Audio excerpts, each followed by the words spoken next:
Good morning friends, स्वागत है आपका आपके अपने YouTube channel study with Ravi Thakur पर। तो चलिए आज के द हिंदू एडिटोरियल वोकैबुलरी की शुरुआत करते हैं।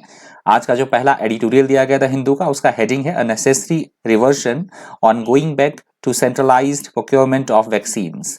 तो जो पहला एडिटोरियल दिया गया है, इंपॉर्टेंट ये एडिटोरियल है और अच्छी बात है कि सेंटर अब खुद पहले सेंटर ने जो हमारी केंद्र सरकार है उन्होंने जो सभी राज्य सरकारें हैं उनको ये अलाउ किया था कि वो खुद अपने वैक्सीन खरीदेंगी कोविड की, परंतु ये अब डिसीजन उन्होंने चेंज कर दिया है, उलट दिया है और अब सेंटर जो है खुद ही वैक्सीन खरीदेगा और फिर उन्हें डिस्ट्रीब्यूट करेगा, पूरे स्टेट्स को उन्हें बांटेगा। तो एक अच्छी खबर है, इंपॉर्टेंट है एडिटोरियल, आप जरूर करके इसको पढ़िएगा। और अच्छी बात भी है, ये चेंज हुआ है जो डिसीजन, इसके रिगार्डिंग पहले 1-2 दिन पहले भी एडिटोरियल दिया गया था, यदि आपको याद हो। तो चलिए शुरुआत करते हैं। आज का पहला जो वर्ड है वो है रिवर्शन। रिवर्शन यहाँ पे नाउन की तरह यूज हुआ है। रिवर्शन का मतलब होता है उलट देना किसी भी चीज को, जैसे वो केंद्र सरकार ने अपना फैसला उलट दिया है, वापस पहले वाली स्थिति में आ चुके हैं कि कोविड जो 19 की वैक्सीन है वो प्रोक्योरमेंट करने के लिए, तो अपने फैसले को बदल देना, उलट देना या विपरीत हम बोल सकते हैं, उसे बोला जाएगा reversion. Reversion to a previous state, system और kind of behaviour is a change back to it, that is called reversion. Synonyms आप देख लीजिए, throw back, relapse, regression, backsliding. Throw back, relapse, regression और बैकस्लाइडिंग इसके synonyms है। Antonyms है progress, advancement, development और growth. Progress, advancement, development और growth इसके एंटोनिम्स हैं रिवर्शन वर्ड के। एग्जाम्पल देख लीजिए, this looks like a reversion to मेक्सिकोज previous solidarity, कि जो मेक्सिको की पहले वाली जो एकता थी ये उस तरह से दिख रहा है, ये मतलब उसके विपरीत हो रहा है काम। अगला हमारा शब्द है प्रोक्योरमेंट। प्रोक्योरमेंट यहाँ पे नाउन की तरह यूज हुआ है। प्रोक्योरमेंट का मतलब होता है किसी भी चीज का इंतजाम करना, प्रबंध करना, प्राप्त करना किसी चीज को या उपलब्ध करवाना, उसे बोला जाएगा procurement. Procurement is the act of obtaining something such as supplies for an army और other organisation, that is called procurement. Synonyms देख लीजिए, एक्विजिशन, परचेज, बाइंग और एक्वायरमेंट। एक्विजिशन, परचेज, बाइंग और एक्वायरमेंट इसके सिनोनिम्स हैं। एंटोनिम्स है sale, trimmings, attempt और constraint. Sale, trimming, attempt और कॉन्स्ट्रेंट इसके एंटोनिम्स हैं प्रोक्योरमेंट वर्ड के। एग्जांपल देख लीजिए, procurement of raw material for the factory is his responsibility, कि जो फैक्ट्री के लिए, कारखाने के लिए जो कच्चा माल उपलब्ध करवाना है, प्राप्त करना है, वो उसका दायित्व है। अगला हमारा शब्द है पोडियम। पोडियम यहाँ पे नाउन की तरह यूज हुआ है। पोडियम का मतलब होता है किसी तरह का मंच या चबूतरा हम बोल सकते हैं, थोड़ी सी ऊंची सी उठी हुई जगह होना जिसपे बोल के, जिसपे खड़ा होके कोई भी भाषण देता है, या जो ऑर्केस्ट्रा कोई जो टीम होती है वो प्ले करते हैं, बजाते हैं अपने जो इंस्ट्रूमेंट्स होते हैं उसे, वैसे इसका यूज होता है जो मंच होता है। मंच आप समझ गए होंगे, मंच या चबूतरा जिसपे खड़े होकर भाषण दिया जाता है, that is called podium. A podium is a small platform on which someone stands in order to give a lecture और conduct an orchestra, that is called podium. Podium के सिनोनिम्स है प्लेटफॉर्म्स, डेसिस, पल्पिट्स और rostra. Platforms, daises, pulpits और रोस्ट्रा इसके synonyms हैं। Antonyms हैं decent, angled, अस्लांट और leaning. Decent, angled, अस्लांट और लीनिंग इसके एंटोनिम्स हैं पोडियम वर्ड के। एग्जाम्पल देख लीजिए, unsteadily he mounted the podium, adjusted the microphone, cuffed and went completely blank, कि जैसे ही वो लड़खड़ाते हुए पोडियम मतलब मंच पे चढ़ा, उसने थोड़ा माइक थोड़ा सेट किया, थोड़ा सा खांसा वो, और फिर बोलना चाह रहा था पर वो बोल नहीं पाया, कंप्लीटली ब्लैंक हो गया वो, नर्वसनेस होने के कारण मे बी। अगला हमारा शब्द है इन द विसिनिटी, मतलब ऑफ समथिंग। विसिनिटी एक खाली वर्ड होता है, परंतु जिसका यूज हुआ है एडिटोरियल में, अब वो मैंने पूरा ले लिया है, इडियम की तरह यूज हुआ है ये, in the vicinity. In the vicinity का मतलब होता है हमारे आसपास का माहौल, हमारा आस पड़ोस, हमारा क्षेत्र, आसपास का जो क्षेत्र होता है उससे उससे मतलब लिया जाता है इसका, in the vicinity. If something is in the vicinity of a particular place, it is near it, that is called vicinity. Synonyms आप देख लीजिए, नेबरहुड्स, एनवायरमेंट्स, क्लोजनेस और प्रॉक्सिमिटी। नेबरहुड्स, एनवायरमेंट्स, क्लोजनेस और प्रॉक्सिमिटी इसके सिनोनिम्स हैं। Antonyms है away, deep, distance और distant. Away, deep, distance और डिस्टेंट इसके एंटोनिम्स हैं आपके इन द विसिनिटी, मतलब विसिनिटी वर्ड के।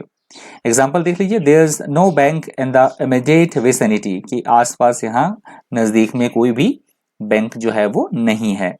अगला हमारा शब्द है ट्रक्योलेंट। ट्रक्योलेंट वर्ड यहाँ पे एडजेक्टिव की तरह यूज हुआ है और ये न्यू वर्ड है, नोट कर लीजिएगा।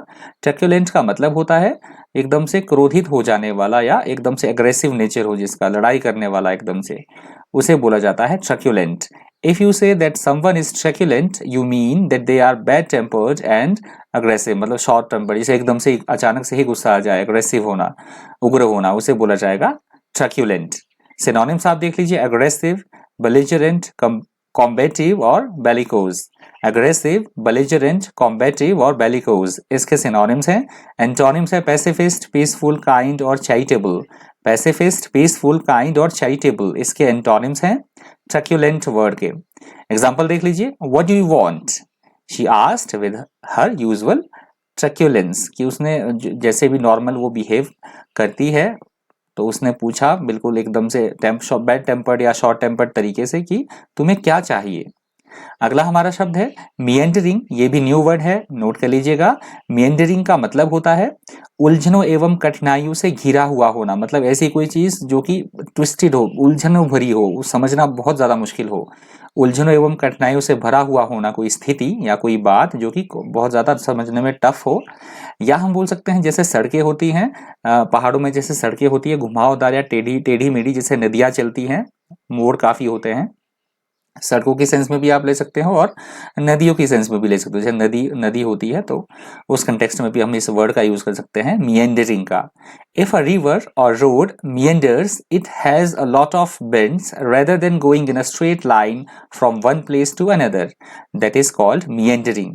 मिएंडरिंग के सिनोनिम्स देख लीजिए, वाइंडिंग, रैम्बलिंग, सर्पेंटाइन और ट्विस्टिंग। वाइंडिंग, रैम्बलिंग, सर्पेंटाइन और ट्विस्टिंग। एंटोनिम्स है स्ट्रेट फॉरवर्ड, डायरेक्ट, स्ट्रेट और focused. Straightforward, direct, straight और फोकस्ड इसके एंटोनिम्स है मिएंडरिंग वर्ड के।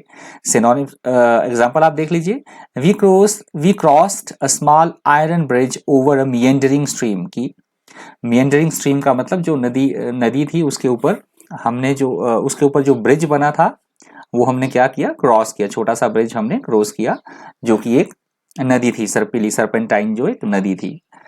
अगला हमारा एडिटोरियल यहाँ से शुरू हो रहा है। अगला एडिटोरियल का हेडिंग आप देख ही रहे हैं, this time for male on Maldives UNGA presidency. UNGA का मतलब होता है United Nations general assembly.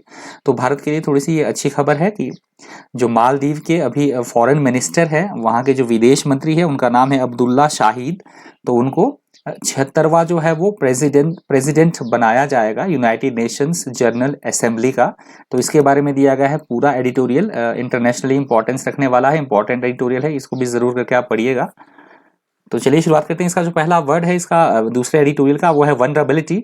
Vulnerability word यहाँ पे नाउन की तरह यूज हुआ है। वनरेबिलिटी वर्ड का मतलब होता है ऐसी कोई बात, ऐसी कोई स्थिति जो बहुत ज्यादा संवेदनशील हो, अति संवेदनशील होना, कमजोर होना, दुर्बल होना, उसे बोला जाएगा vulnerability. Someone who is vulnerable is weak and without protection with the result that they are easily hurt physically और emotionally, that is called vulnerability. Synonyms आप देख लीजिए, फ्रेलिटीज, एक्सपोजर, वीकनेस और फ्रेजिलिटीज। फ्रेलिटीज, एक्सपोजर, वीकनेस और फ्रेजिलिटीज इसके सिनोनिम्स हैं। एंटोनिम्स है immunities, resistances, securities और एडवांटेज। इम्यूनिटीज, रेसिस्टेंसेज, सिक्योरिटीज और एडवांटेज इसके एंटोनिम्स हैं वनरेबिलिटी वर्ड के। एग्जाम्पल देख लीजिए, old people are particularly vulnerable members of our society, कि जो बूढ़े लोग होते हैं वो हमारी सोसाइटी के कैसे हैं, अति संवेदनशील या बहुत दुर्बल या कमजोर लोग होते हैं जो बूढ़े होते हैं। अगला हमारा शब्द है कैनवस। कैनवस यहाँ पे वर्ब की तरह यूज हुआ है। कैनवस का मतलब होता है किसी के समर्थन में आना, पूरी तरह से किसी का समर्थन करना, बैक करना, किसी को किसी के लिए समर्थन मांगना, उसे बोला जाता है canvas. To try to persuade people to vote for a particular person or party in an election or to support somebody or something, that is called canvass. Synonyms आप देख लीजिए, poll, campaign, discuss और analyze। पोल, campaign, discuss और analyse इसके synonyms हैं। Antonyms है neglect, ignore, agree और disregard. Neglect, ignore, agree और डिसरिगार्ड इसके एंटोनिम्स हैं कैनवस वर्ड के। एग्जांपल देख लीजिए, he is canvassing for the Congress party, कि वो किसके लिए प्रचार कर रहा है या सपोर्ट कर रहा है, कांग्रेस पार्टी के लिए वो क्या कर रहा है, कन्वेंसिंग कर रहा है, प्रचार कर रहा है या उनको सपोर्ट कर रहा है। अगला हमारा शब्द है एड। एड यहाँ पे नाउन की तरह यूज हुआ है। एड का मतलब होता है कोई विशिष्ट अधिकारी है, उसके जो साथ में काम करने वाला उसको सहायक, उसका असिस्टेंट हम बोल सकते हैं। कोई विशिष्ट अधिकारी है, कोई बड़ा ऑफिसर है, तो उसको जो असिस्ट करते हैं उसका सहायक या परिसहायक, उसको बोला जाएगा add. An aide is an assistant to someone who has an important job, especially in government or in armed forces. That is called aide. Synonyms आप देख लीजिए, assistant, helper, adjutant और attendant। assistant, helper, adjutant और attendant इसके synonyms हैं। Antonyms आप देख लीजिए, manager, leader, boss और superior। manager, leader, boss और superior इसके antonyms हैं aid word के। एग्जाम्पल देख लीजिए, a close aide to the prime minister repeated that Israel would never accept it। कि जो प्राइम मिनिस्टर के क्लोज जो एड थे, सहायक थे, उन्होंने बताया, उन्होंने रिपीट किया that Israel would never accept it, कि इजराइल जो है इसे बिल्कुल भी स्वीकार नहीं करेगा। अगला हमारा शब्द है रफल्ड। ये भी न्यू वर्ड है, ध्यान दीजिएगा। रफल्ड वर्ड यहाँ पे वर्ब की तरह यूज हुआ है। रफल्ड का मतलब होता है किसी चीज को उलट पुलट देना, मतलब बेतरतीब कर देना, या हम बोल सकते हैं किसी को परेशानी में डाल देना, उसे बोला जाएगा ruffled. Something that is ruffled is no longer smooth or neat. That is called ruffled. Synonyms आप देख लीजिए, agitated, upset, thrilled और flustered। agitated, upset, thrilled और flustered इसके synonyms हैं ruffled word के। और antonyms है calm, composed, cook और bored।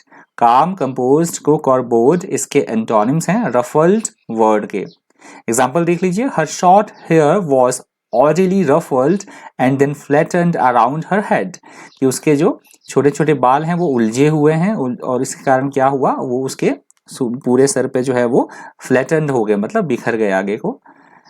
अगला हमारा शब्द है टेंडम। टेंडम यहाँ पे नाउन की तरह यूज हुआ है और ये टेंडम वर्ड आज के हिंदू एडिटोरियल वोकैबुलरी का अंतिम शब्द है। टेंडम का मतलब होता है कोई भी प्रोसेस है या कोई भी प्रक्रिया है जो एक के बाद एक हो, क्रमानुसार, मतलब क्रमबद्धता हो, पहले ये काम होगा फिर उसके बाद दूसरा काम होगा, मतलब कॉन्टिन्यूटी हो, जिसमें क्रमबद्धता, एक के बाद एक, लगातार एक के पीछे एक क्रमबद्धता, या हम बोल सकते हैं साथ मिलकर काम करने को भी बोला जाएगा tandem. If one thing happens or is done in tandem with another thing, the two things happen at the same time. That is called tandem. Synonyms आप देख लीजिए, team, pair, bicycle और span। team, pair, bicycle और span। Antonyms है single, alone, apart और division। single, alone, apart और division इसके antonyms हैं tandem word के। एग्जाम्पल देख लीजिए, whenever the two have operated in tandem, the results have been encouraging। कि जब कोई दो लोग जो है वो साथ में मिलके काम करते हैं तो जो परिणाम आते हैं वो बहुत ही अच्छे आते हैं, उत्साहित करने वाले आते हैं, जो उसके नतीजे होते हैं। तो आज के द हिंदू एडिटोरियल वोकैबुलरी में इतना ही। इसी तरह के इन्फॉर्मेटिव वीडियोस के लिए बने रहिए चैनल पर।